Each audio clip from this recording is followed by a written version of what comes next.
Praise the Lord. എൻ്റെ പ്രിയരെല്ലാം സുഖമായിരിക്കുന്നല്ലോ. പ്രിയരെ, ചെങ്കടലോ യോർദാനോ വീഞ്ഞു തീർന്ന കല്യാണ ഭവനമോ ഒന്നും കർത്താവിനൊരു വിഷയമല്ല. അങ്ങനെയാണെങ്കിൽ കർത്താവ് വസിക്കുന്ന, ദൈവം വസിക്കുന്ന മന്ദിരങ്ങളാകുന്ന നമുക്കും ഇതൊന്നും ഒരു വിഷയമല്ല. ജീവിതത്തിലെ പ്രതിസന്ധി എന്ത് തന്നെയാണെങ്കിലും അതിൻ്റെ മേലുള്ള ഉത്തരവാദിത്വവും നിയന്ത്രണവും ഒക്കെ കർത്താവിനല്ലേ. അവിടുന്ന് അറിയാതെ ഒന്നും സംഭവിക്കത്തില്ലല്ലോ. എല്ലാ വിഷയത്തിനും ദൈവത്തിന് പരിഹാരമുണ്ടല്ലോ. അങ്ങനെയാണെങ്കിൽ ആ ദൈവം നമ്മിൽ വസിക്കുന്നു. യോഹന്നാന്റെ സുവിശേഷം 14-ാം അധ്യായത്തിൽ എന്താ പറയുന്നത്? യേശുവിനെ സ്നേഹിക്കുന്നവൻ അവിടുത്തെ കൽപ്പന പ്രമാണിക്കുന്നു. കൽപ്പന പ്രമാണിക്കുന്നവന്റെ ഉള്ളിൽ പിതാവും പുത്രനും വസിക്കുന്നു. റോമർ 8:11 എന്താ പറയുന്നത്? യേശുവിനെ മരിച്ചവരിൽ നിന്ന് ഉയർപ്പിച്ച പരിശുദ്ധാത്മാവ് എന്നിൽ വസിക്കുന്നു. അങ്ങനെയാണെങ്കിൽ പിതാവും പുത്രനും പരിശുദ്ധാത്മാവും വസിക്കുന്ന മന്ദിരങ്ങളാണ് നമ്മളുടെ ശരീരങ്ങൾ. നമ്മളുടെ ജീവിതത്തിൽ വരുന്ന ഏത് പ്രതിസന്ധിക്കും പരിഹാരം കർത്താവിനുണ്ടെങ്കിൽ ആ കർത്താവ് നമ്മിൽ വസിക്കുന്നതിനാൽ നമുക്കുണ്ട്. സകലതും നമുക്ക് സാധ്യം. എല്ലാം ദൈവത്തിന് സാധ്യമെന്ന് നമ്മൾ നിരന്തരം പറയുമല്ലേ. എന്നാൽ ഇന്ന് നമുക്ക് ഒരുമിച്ചൊന്ന് പറയാം, സകലവും എനിക്ക് സാധ്യം. ഒന്നുകൂടെ പറഞ്ഞേ, സകലതും എന്ത് തന്നെയാണെങ്കിലും എനിക്കത് സാധ്യമാ. കാരണം എൻ്റെ കർത്താവ് എന്നിൽ വാഴുന്നു. പ്രാർത്ഥിക്കുക. പരിശുദ്ധ പിതാവേ, ഞങ്ങളുടെ മുന്നിൽ ഒരുപാട് ആവശ്യങ്ങളും ഒരുപാട് പ്രതിസന്ധികളും ബുദ്ധിമുട്ടുകളും ഒക്കെ ഉണ്ട്.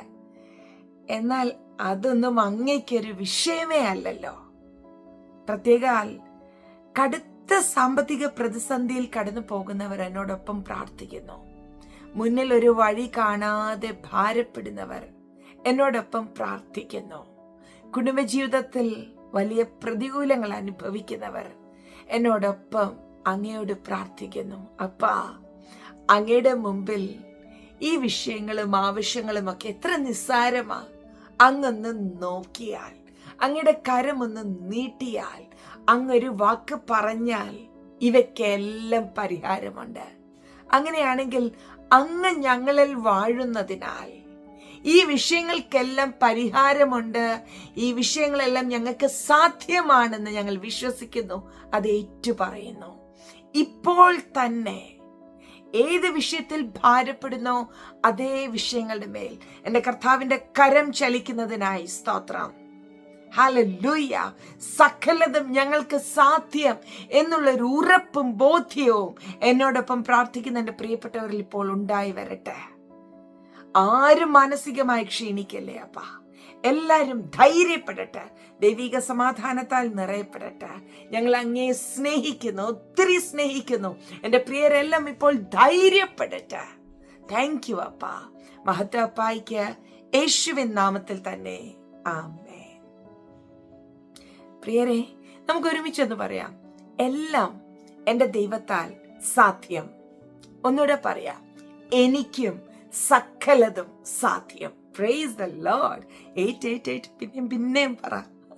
എത്ര വലിയ പ്രതികൂലത്തെ നോക്കി പറ, കർത്താവ് എന്നിൽ വാഴുന്നതിനാൽ ഇതെനിക്ക് സാധ്യമാ. ഈ ചെങ്കടൽ എൻ്റെ മുമ്പിൽ പിൻവാങ്ങും. ഈ യോർദാൻ എൻ്റെ മുമ്പിൽ നിന്ന് പിന്മാറിപ്പോകും. എനിക്കായി അടയപ്പെട്ട വാതിലുകൾ തുറക്കും. എത്ര താമ്രവാതിലാണെങ്കിലും ഇരുമ്പോടാമ്പലുകൾ കൊണ്ട് പൂട്ടിയ വാതിലുകളാണെങ്കിലും എൻ്റെ മുമ്പിൽ അത് തുറക്കപ്പെടും. എന്നിൽ വസിക്കുന്നവൻ ലോകത്തിലുള്ളവനേക്കാൾ വലിയവൻ. Praise the Lord. എല്ലാ പ്രിയപ്പെട്ടവരെയും കർത്താവ് അനുഗ്രഹിക്കട്ടെ. നമ്മളുടെ ഓരോ വീഡിയോസും കാണുമ്പോൾ നിങ്ങൾ ലൈക്ക് ചെയ്യാൻ മറക്കരുത്.